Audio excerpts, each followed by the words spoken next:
안녕하십니까. 소중한 나 무한행복 소나무 시간입니다. 여러분들 만나 뵙게 되어서 진심으로 반갑습니다.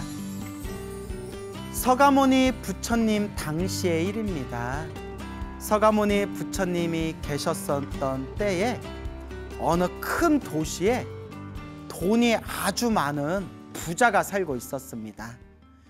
이 엄청난 부자가 어느 날 결혼을 해서 이제 아들을 낳았는데, 아들이 굉장히 아름답고 이 아들이 너무나 그 용모가 뛰어나고 훌륭했다고 합니다.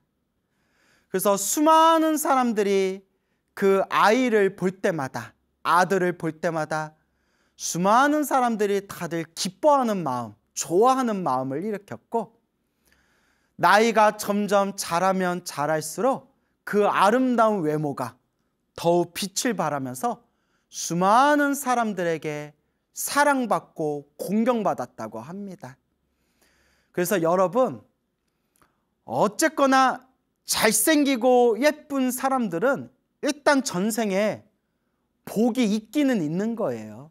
그래서 불교 경전에도 전생에 복을 많이 지으면 남들이 좋아하는 아름다운 외모를 타고 태어난다라고 말을 합니다. 하지만 하나만 알면 안 됩니다.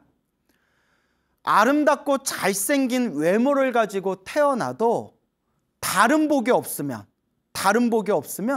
그 아름다운 외모의 복을 제대로 발휘할 수가 없다고 합니다.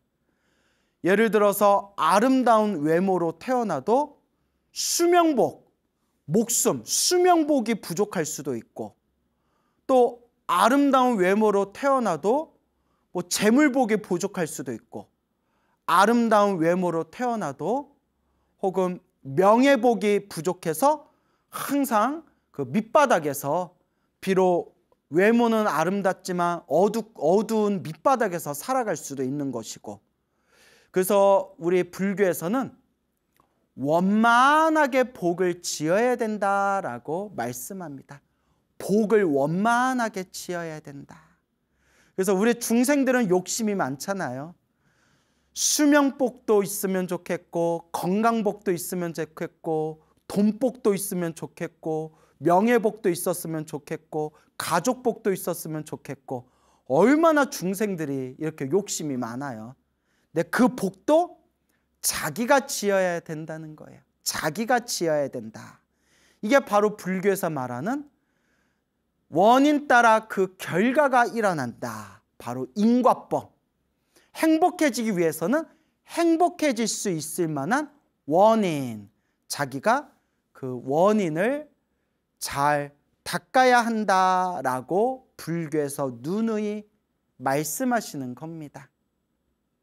어쨌거나 이 아이가 점점 자라서 청년이 되고, 다 큰 청년이 되었을 때 그 아름다운 외모가 더욱 빛을 발하면서 수많은 사람들의 공경과 사랑을 받게 됩니다. 어느 날 친구들과 숲에 소풍을 갔는데, 숲에서 서가모니 부처님을 마주치게 됩니다.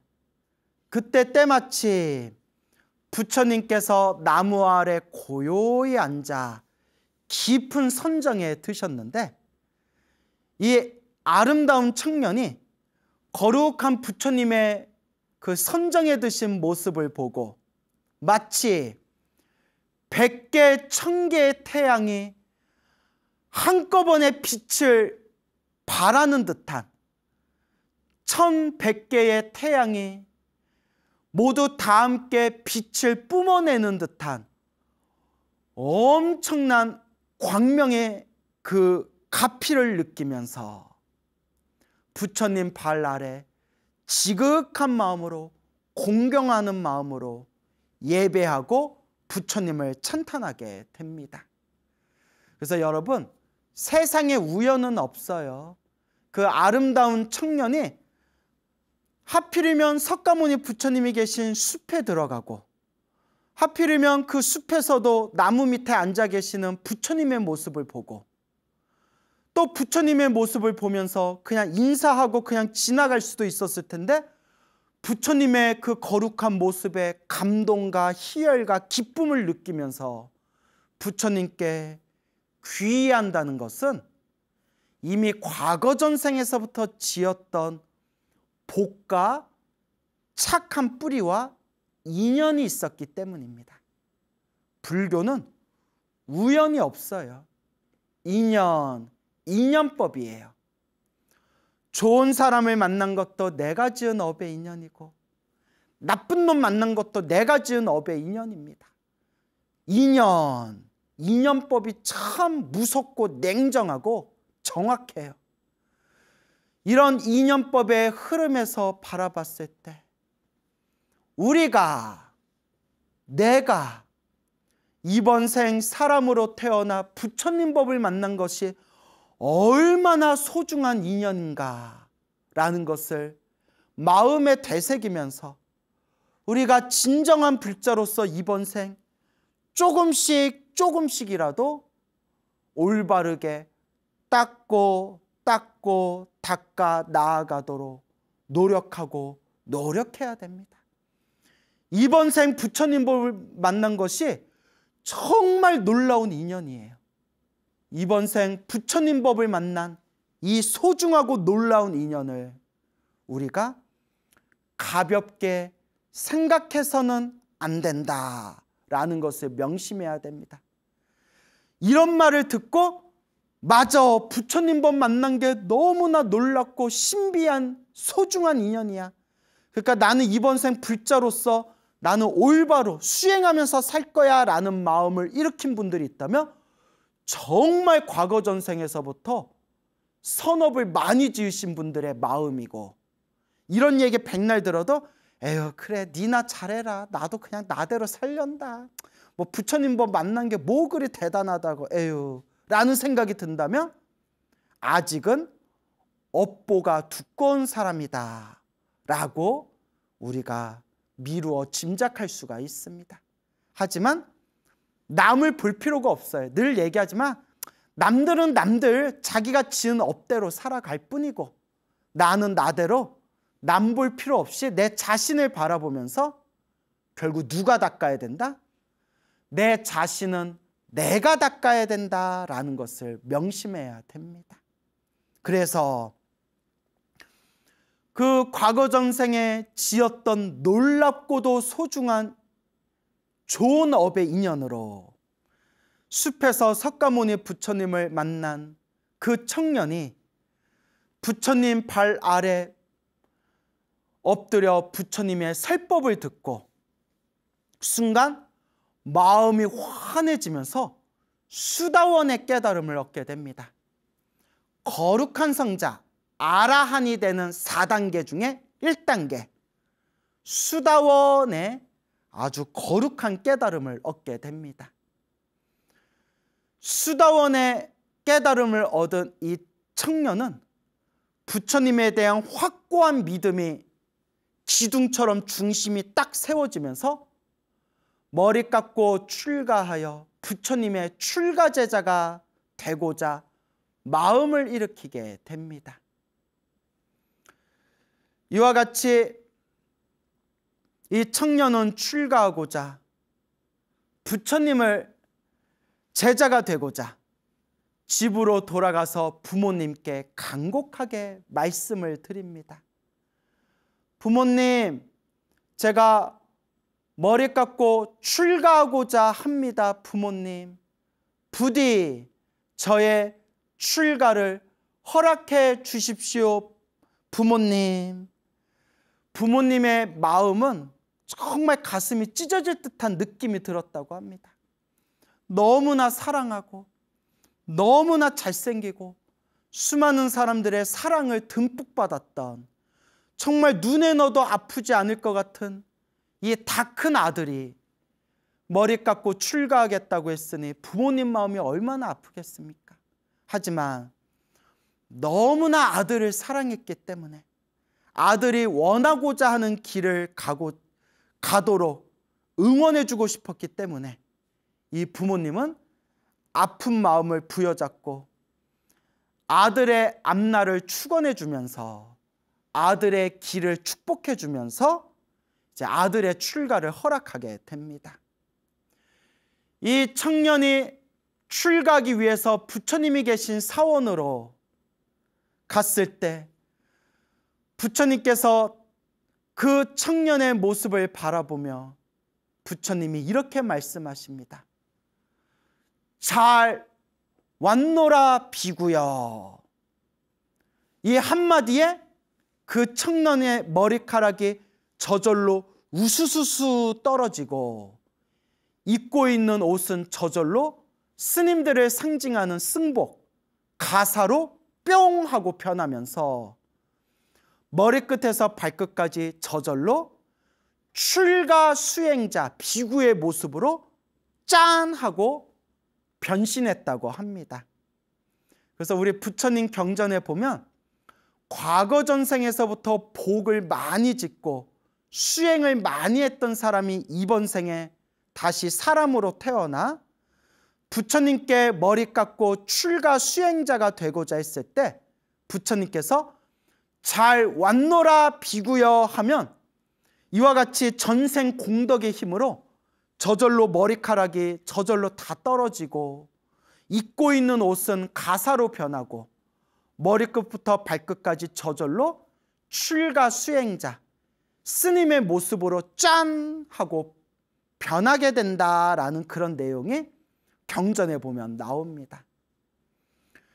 이 청년이 출가 수행자 비구 스님이 되었고 부처님 아래 부처님의 수행의 지도를 받아서 며칠 만에 순식간에 모든 번뇌와 욕망이 사라진 거룩한 성자 아라한이 됩니다.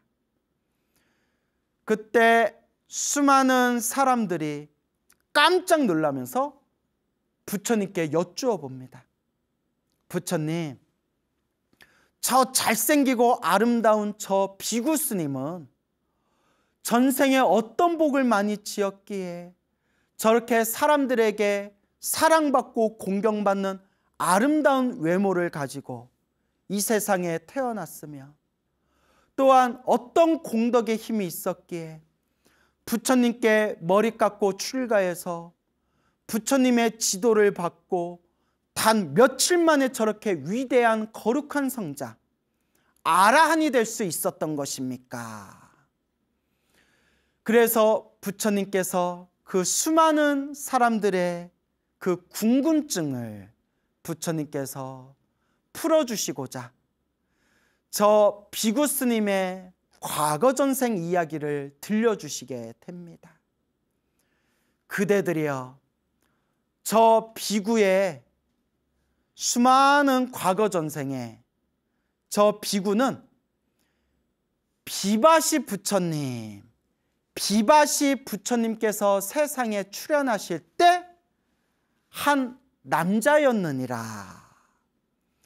비바시 부처님께서 널리 법을 설하시고 세상을 떠나신 뒤에 그 나라의 왕이 부처님을 공경하는 마음으로 비바시 부처님의 다비를 올리고 난 뒤에 화장, 다비식을 하고 난 뒤에 그 사리를 모아서 널리 보배로 된 사리탑을 세우게 되었느니라. 그때 어느 한 사람이 비바시 부처님의 사리탑에 들어가서 공경하는 마음으로 비바시 부처님 사리탑에서 예배를 올리고 있었는데, 공경 예배를 올리고 있었는데, 그때 비바시 부처님 사리탑의 저 구석에 깨지고 부서진 곳을 발견하게 되었느니라. 이 사람은 수많은 다른 믿음이 있는 사람들을 모아서 힘을 합쳐 그 비바시 부처님 사리탑에 깨지고 부서진 곳을 정성스럽고 공경하는 마음으로 깨끗하게 수리를 하게 되었으니, 그때 비바시 부처님의 사리탑을 깨끗하게 수리했던 그 사람은 이 세상을 떠나고 난 뒤에 수없는 생애 동안 지옥 악의 축생 세계에는 떨어지지 아니하였고 항상 인간 세계와 청상 세계에 태어나면서 항상 복을 누렸고 이번 생 서가모니 부처님 시대에 큰 부잣집에서 사람들에게 사랑받고 공경받는 아름다운 모습으로 세상에 태어나 나이가 다 차서는 석가모니 부처님을 만나고 머리를 깎고 출가하여 짧은 시간 안에 깨달음을 얻어 위대한 성자 아라한이 되었으니 그것이 바로 저 비구 스님의 저 비구의 과거 전생 비바시 부처님 때 지었던 선업 공덕의 힘이니라 자기가 지은 인연법이니라 라고 부처님께서 자상하게 자세히 법을 설하시니 그 자리에 있던 수많은 사람들이 다 함께 기뻐하고 찬탄하였다고 합니다. 놀라운 말씀이 아닐 수 없습니다. 수없는 머나먼 과거 전생에 부처님 사리탑에 그 깨지고 부서진 곳을 사람들과 함께 힘을 모아서 정성스러운 마음으로 깨끗하게 수리하고 깨끗하게 그 사리탑을 부서진 곳을 고쳤던 그 인연 공덕만으로도 수없는 생애 동안 지옥악의 축생에는 떨어지지 아니하고 수없는 생애 동안 인간 세계와 천상 세계에서 복을 누리면서 이번 생 석가모니 부처님 시대 때에는 모두가 사랑하고 공경하는 모습으로 세상에 출현하여 결국 석가모니 부처님 발 아래 머리 깎고 출가해서 거룩한 성자 아라한이 되었으니 정말 믿음이 없는 사람들은 이런 말 100번을 들어도 아마 믿을 수 없는 이야기일 겁니다. 그래서 우리 불교에서는 작은 선업이라 하더라도 사소한 공덕이라 하더라도 가볍게 여기지 말아라.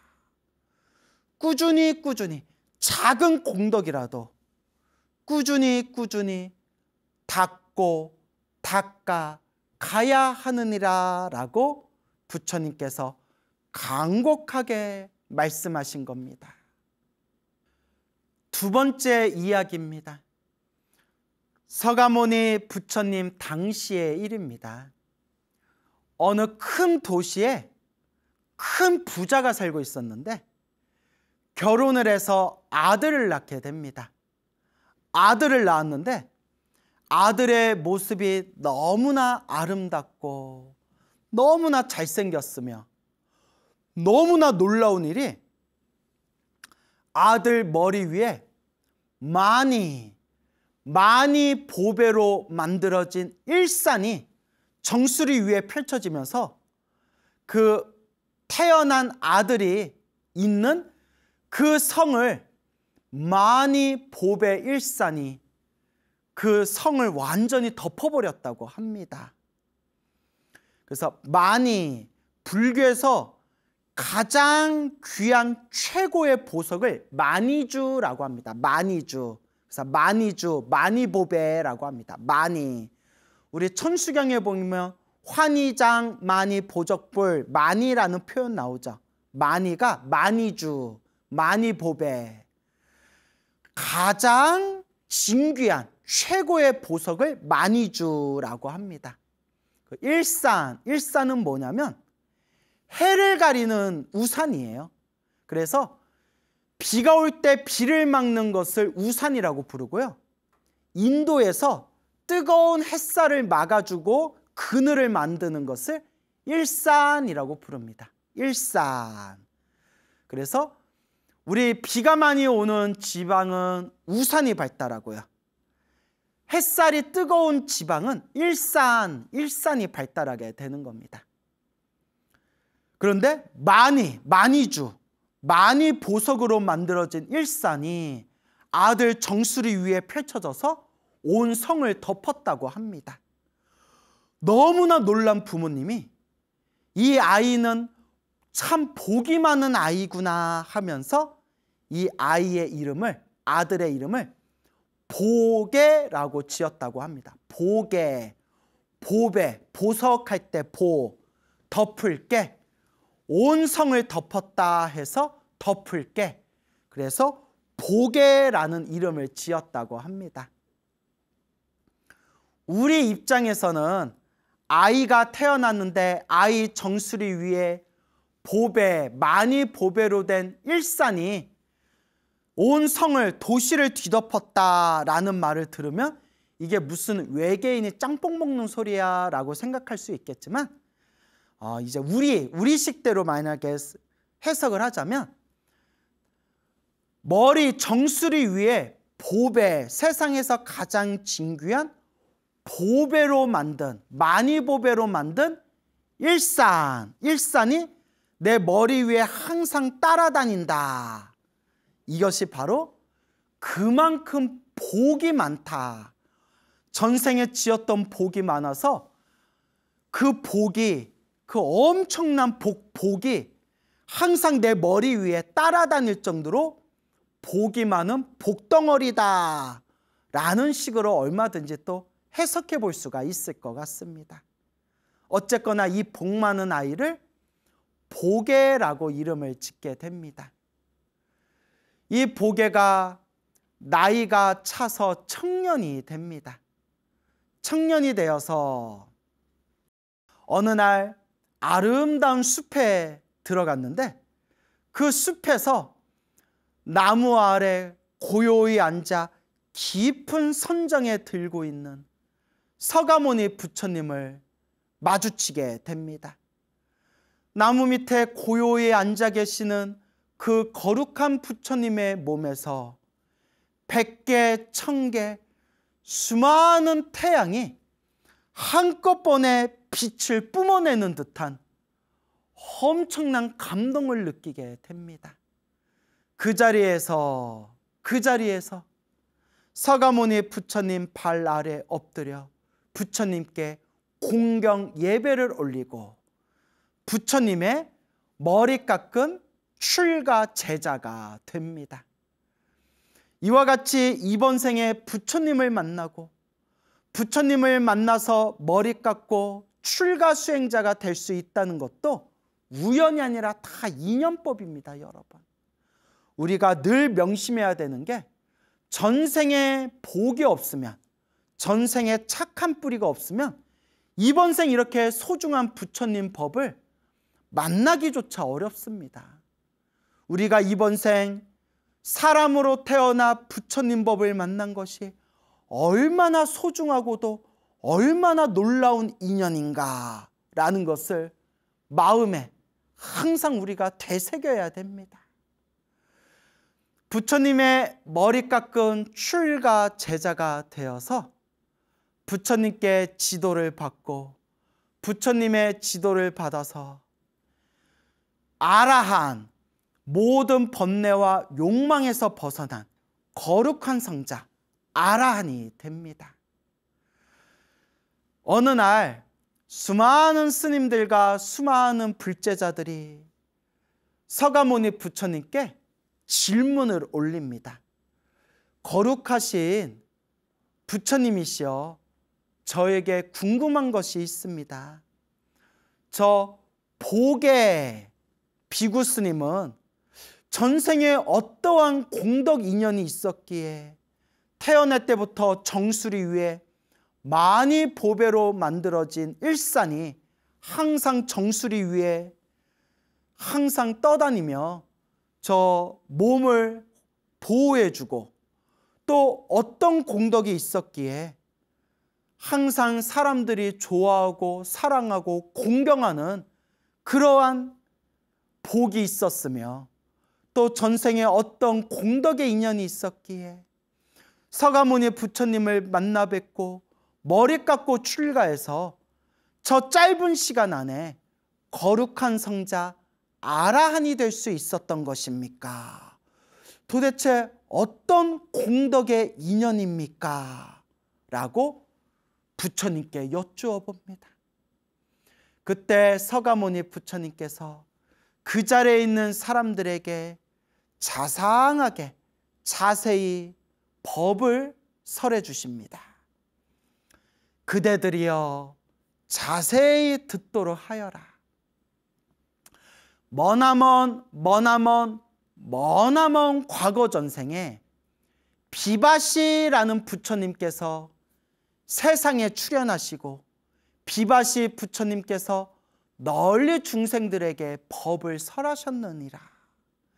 비바시 부처님께서 세상을 떠나시고 다비식을 올린 뒤에 수많은 사리들이 나왔는데, 그때 비바시 부처님을 살아생전 공경했던 왕이 비바시 부처님의 사리를 모아서 널리 보배로 된 사리탑을 세우게 되었느니라. 그때 어느 한 상인이 있었는데, 어느 장사를 하는 상인이 있었는데, 이 상인이 멀리 바다 건너 저 바다 먼 곳에서 귀한 보물들을 가지고 고향으로 돌아오게 되었느니라. 수많은 보물들을 가지고 무사히 고향으로 돌아온 그 상인이 비바시 부처님 사리탑에 들어가서 부처님께 예불을 올리고 부처님께 감사와 공경의 마음을 올리면서 부처님 사리탑 위에 아주 귀하고 귀한 마니주, 마니 보석을 부처님 사리탑 위에다가 그 마니주, 마니 보배를 정성스러운 마음으로 공양을 올리게 되었느니라. 그때 마니주, 마니보배를 부처님 사리탑에 올렸던 그 상인은 수없는 생애 동안 지옥과 악귀와 축생계에 떨어지지 아니하고 항상 인간 세계와 천상 세계에 태어나 온갖 복을 누렸으며, 또한 결국 이번 생에 서가모니 부처님을 만나게 되었고, 서가모니 부처님 발 아래 머리 깎고 출가해서 서가모니 부처님의 지도를 받고 저와 같이 짧은 시간 안에 거룩한 성자 아라한이 될 수 있었던 것이니라.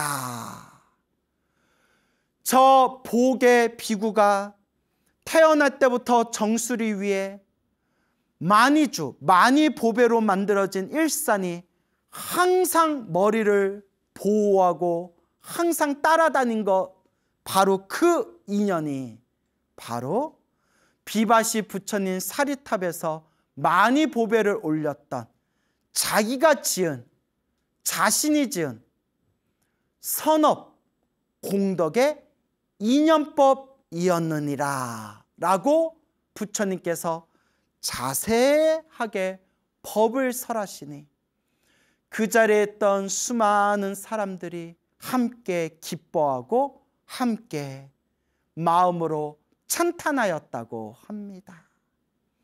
이것이 바로 복이 많고 참 복이 많았던 복의 비구 스님의 이야기가 되겠습니다.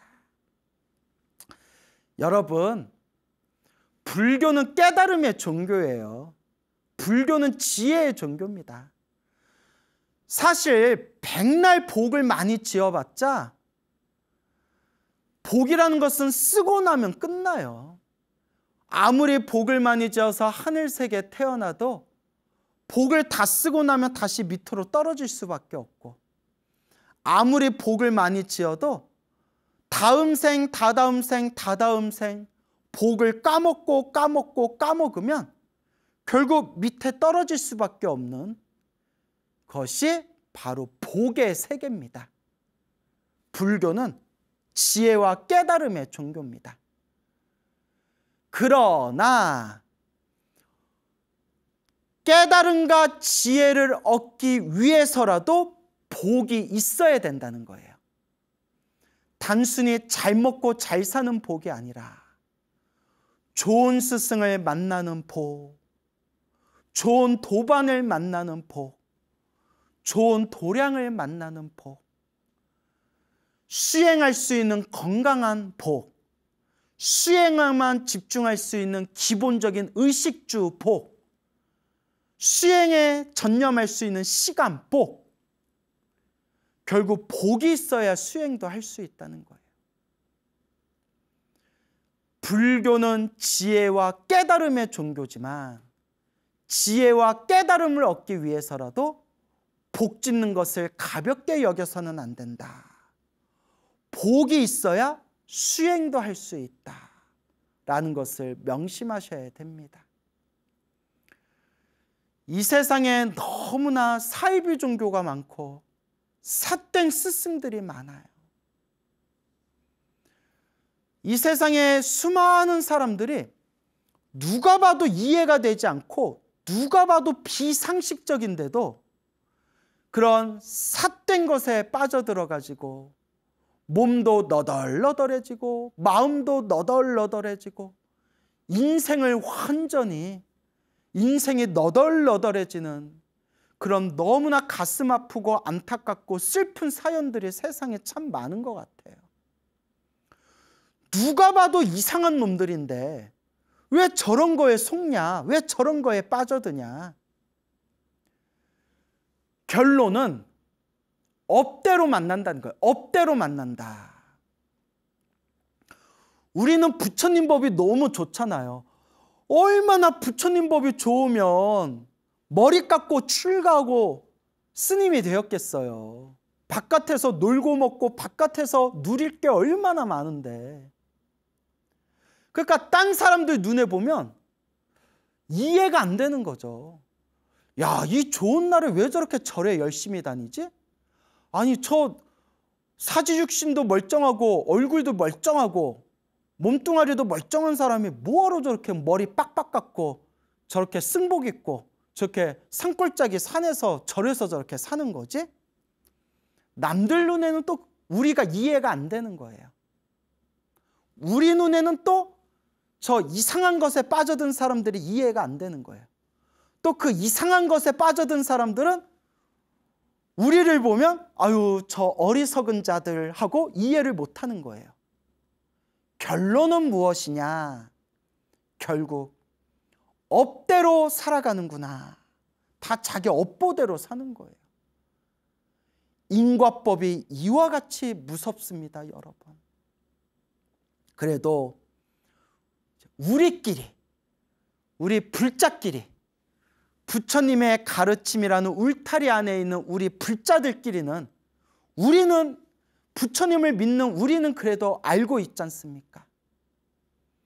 사람으로 태어나기 어렵고 부처님 법을 만나기 어려운데 그래도 우리가 과거 전생에 착한 뿌리가 있어서 복이 있어서 선업과 공덕의 힘이 있어서 우리가 이번 생에 그래도 이 소중한 부처님 법을 만나게 되었구나. 얼마나 소중한 인연입니까, 여러분? 네, 여러분, 제 입으로 참 얘기하기가 부끄럽고 어려운데 그래도 제가 여러분들한테는 그래도 양심적으로 솔직하게 이야기해야 되잖아요. 이 소중한 부처님 법 안에서도 우리는 아직 부처님이 아니기 때문에 우리는 아직 닦고 있는 과정이기 때문에 이 불교 안에서도 이 삿된 사람들이 있어요. 잘못된 가르침을 전하는 삿된 사람들이 있습니다. 참 이런 말하기 좀 부끄럽네요. 그러면 뭐 남들이 광우야 너는 잘났냐 하면 뭐 저도 뭐 할 말이 없죠. 다만 그래도 우리가 올바른 길을 가야 되잖아요. 그래서 늘 불자님들께 드리는 이야기가 사람의 말도 믿지 말아라. 사람 말을 믿지 말아라. 깨닫지 못한 중생 말을 믿지 말아라. 그럼 우리는 누구를 의지해야 되느냐? 부처님 법, 경전의 말씀을 믿고 의지해야 됩니다, 여러분. 지금을 말법 시대라고 해요. 부처님의 법이 점점 쇠퇴하는 시대래요. 그래서 부처님의 법을 닦으면서도 참 오만 가지 별의별 일들이 펼쳐지는 게 지금의 이 말법 시대의 상황입니다. 그러면 이번 생 사람으로 태어나 우리가 소중한 부처님 법을 만났을 때 우리는 누구의 법을 믿고 의지해야 되느냐? 스님 말도 100% 믿지 말아라. 요 광우 말도 100% 믿지 말아라. 물론 여러분, 그래도 부처님 제자인 스님들을 공경하고 부처님의 제자인 열심히 수행하는 스님들을 여러분들이 지원해주고 지지해주고 응원해주는 것은 너무나 소중한 불자의 의무고 책임입니다.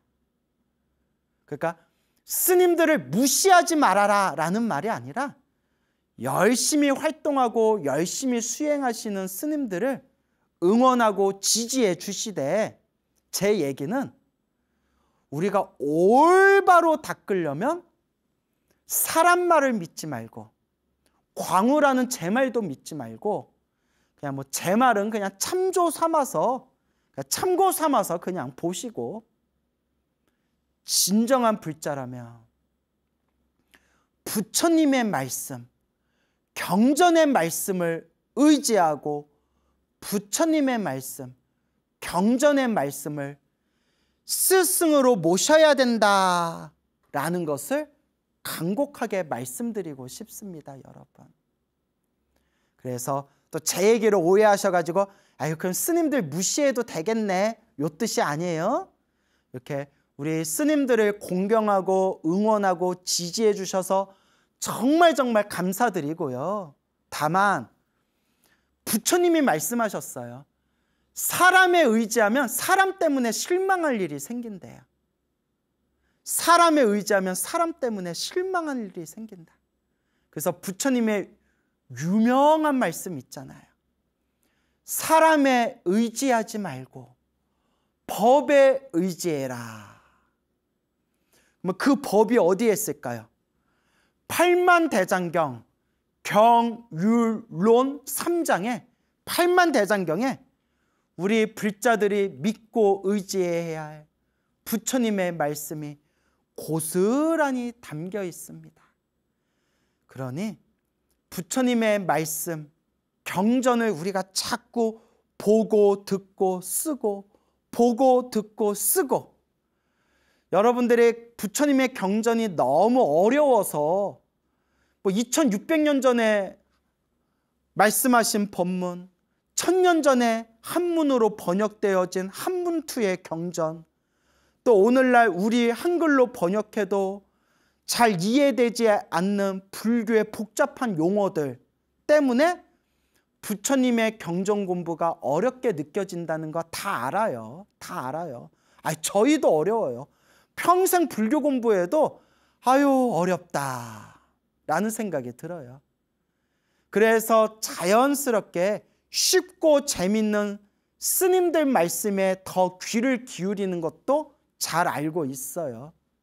다만 스님들의 쉽고 재밌는 말씀에 귀를 기울이시되 마지막 결론은, 핵심은 결국 요 사람의 입이 아니라 부처님의 경전을 우리가 의지하고 우리가 부처님의 말씀을 스승으로, 큰 스승으로 삼아야 한다라는 것을 명심하셨으면 좋겠어요. 그러려면 결국 자꾸 보고 듣고 쓰고, 자꾸 보고 듣고 쓰고, 부처님 말씀이 무슨 뜻인지 알든 모르든 보고 듣고 쓰고 독송하면서 부처님 경전의 그 가피를 우리 불자들이 듬뿍 받고 지혜와 깨달음의 인연이 심어지게 되는 겁니다. 여러분, 오늘 두 가지 이야기 말씀드렸네요. 잘생기고 사람들에게 사랑과 공경을 받았던 비구스님의 이야기, 태어날 때부터 머리 정수리에 많이 보배로 만들어진 일산이 항상 따라다녔던 복 많은 비구스님의 이야기. 결국 내가 닦아야 됩니다. 내가 닦아야 된다. 행복해지고 싶다면, 지혜와 깨달음을 얻고 싶다면 결국 지금 이 순간 내가 닦아야 된다라는 것을 꼭 명심하시기 바랍니다. 여러분, 행복해지고 싶습니까? 행복한 삶을 창조하고 싶습니까? 복을 지으십시오. 선업을 지으십시오. 공덕을 쌓으십시오. 복과 선업과 공덕의 힘이 여러분들을 진정한 행복의 길로 이끌어 줄 것입니다. 여러분, 성불하세요.